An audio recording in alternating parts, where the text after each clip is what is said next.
তোমার সঙ্গে কিছু কথা আছে।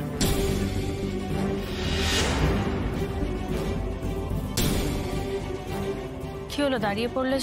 তুমি এসআরকে বিপদের মধ্যে ফেলেছিলে কেন? তোমার জন্য প্রত্যেকবার এসআর। আর্য স্যার আমার সঙ্গে যাননি কিঙ্কর স্যার। আমি জেনে শুনে ওনাকে এইসব বিপদের মধ্যে জড়াইও নি। তুমি বা অতরাতে বেরিয়েছিলে কেন?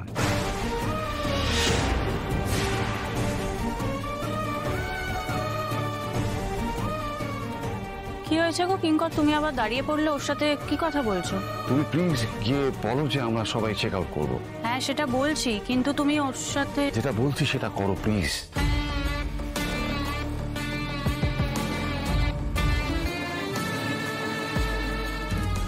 অপর্ণা, তোমাকে কি আমার এক কথা দুবার রিপিট করতে হবে?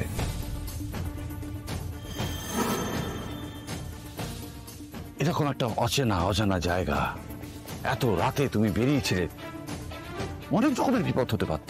আসলে স্যার, ওই লোকটা আর্য স্যারকে ওইভাবে শঙ্কর বলে ডাকলো, তারপর মাধবপুরের কথা বলছিল, আর অত জোর দিয়ে বলার পর ওসব কথা শুনে আমার মনে হলো।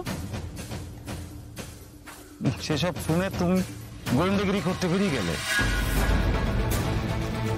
কেন? কেন কেন তোমাকে এসব বলেনি যে লোকটা একটা র্যান্ডাম লোক হঠাৎ করে কারোর সঙ্গে ঘুরিয়েছে এসআরকে?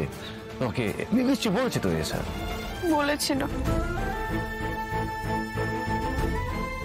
সত্যি আমি অবাক হয়ে যাই, একটা মানুষ যে তোমার জন্য এত করে এত ভাবে, তুমি তাকেই অবিশ্বাস করলে। না, বাইরের লোক কি কি বললো না বললো, তার কথায় তোমার মনে সন্দেহ হলো। আমি সন্দেহ করিনি স্যার, সন্দেহ করিনি। আমি শুধু এটাকে সন্দেহই বলে অপর্ণা।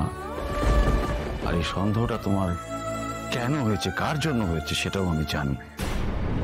মেঘরাজ,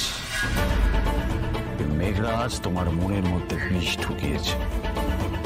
ওই উন্মাদটা তোমাকে এমন কিছু উল্টোপাল্টা বলেছে যেগুলো তুমি শুনেছো, এবং এই সমস্ত ঘটনা সবকিছু মিলিয়ে তুমি একেবারে। কিঙ্কর, এইসব নিয়ে আর কথা বাড়িও না, আমাদের ফিরতে হবে। বাইরে হয়ে বাকিরা সব বেরিয়ে গেছে, আমাদেরও বেরোতে হবে যত তাড়াতাড়ি সম্ভব। যাও অপর্ণা, তুমিও তোমার জিনিসপত্র গুছিয়ে নাও।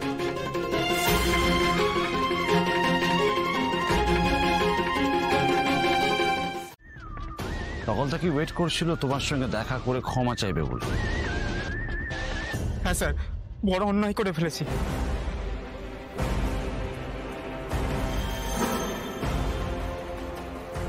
ম্যাডাম, আপনি তো কালকে ছিলেন। ইস, কি লজ্জার ব্যাপার। আসলে হ্যারের সঙ্গে আমার এক পুরনো বন্ধুর চেহারার এত মিল যে অনেকদিন পর দেখার পর উত্তেজনায় বসে বাড়াবাড়ি করে ফেলেছিলাম। তারপর যখন নিজের ভুল বুঝতে পারলাম, নিজেই লজ্জায়। আচ্ছা আচ্ছা আচ্ছা আচ্ছা, সকাল সকাল। বুঝতে পেরেছি। খুব খারাপ লাগছে, এখন ক্ষমা চেয়ে হালকা লাগছে না? হ্যাঁ অনেকটা স্যার। আচ্ছা আচ্ছা, এদিকে এসো। চলো চলো চলো, এসে রেডি হবে না, বেরোতে হবে। বেশ, চলো। আরে এসো, চলো চলো। কেন জানি না মনে হলো লোকটা নিজের ভুলের থেকেও ভয় পাওয়াটা বেশি। কিন্তু কিসের ভয়? বাট যেতে যেতে আমার দিকে তাকাচ্ছিলই বা কেন? কি আমাকে কিছু বলতে চায়?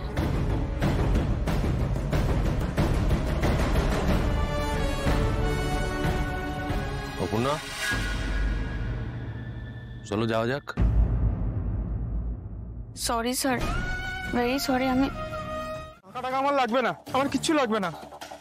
দিচ্ছি, রেখে দাও কেমন? আর সব সময় যেটা মাথায় রাখতে হবে। হ্যাঁ মাথায় আছে। কি মাথায় আছে? আসলে মাথায় কিছুই নেই, ভুলে গেছি। এই ভুল যেন দ্বিতীয়বার না হয়। ভুলেই যখন গেছি, ভুল হবে কি করে? আমি আসছি। যাবে যাবে যাবে যাবে, নিশ্চয়ই যাবে, কিন্তু এরিয়া ছেড়ে। হ্যাঁ, পাত্তারি গুটিয়ে বহুদূর যেতে হবে।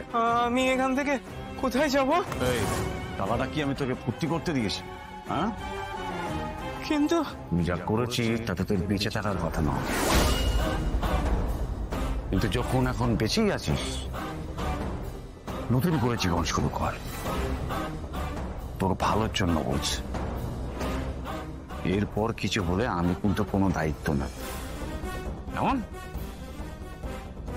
বেরো, আর যেন দেখতে না পায়। অনেক তো, অনেক। বেরো। একবার তুই মেয়েটাকে নিয়ে এতটা পজেসিভ, এতটা মাথা ব্যথা, একে অপরকে স্বামী স্ত্রী বলে। সেটা হয়তো পরিস্থিতির চাপে বাধ্য হয়ে। জানি, কিন্তু আর্য নিজের মুখে আমাকে কেন কিছু বলছেন?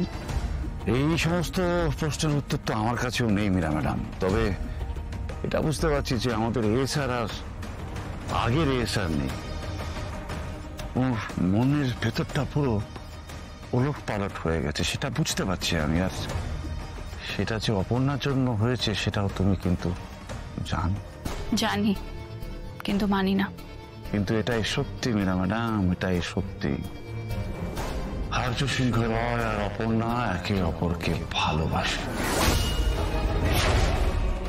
কিন্তু এটাও সত্যি, ওদের ভালোবাসা কোনোদিনই পরিণতি পাবে না। তোমার এই কথাগুলো না আজকাল আমার আর বিশ্বাস হয় না, কারণ তোমার কথার সাথে কাজের কোনো মিল নেই কিঙ্কর। তুমি বুঝতে পারছো না এই ব্যাপারগুলো পুরো তোমার হাতের বাইরে চলে গেছে? ম্যাডাম, তুমি শুধু এই কথাটা মাথার মধ্যে ঢুকিয়ে রেখো, ওদের দুজনের সম্পর্ক কোনোদিনই হবে না। আমি হতে দেব না, কিছুতেই না।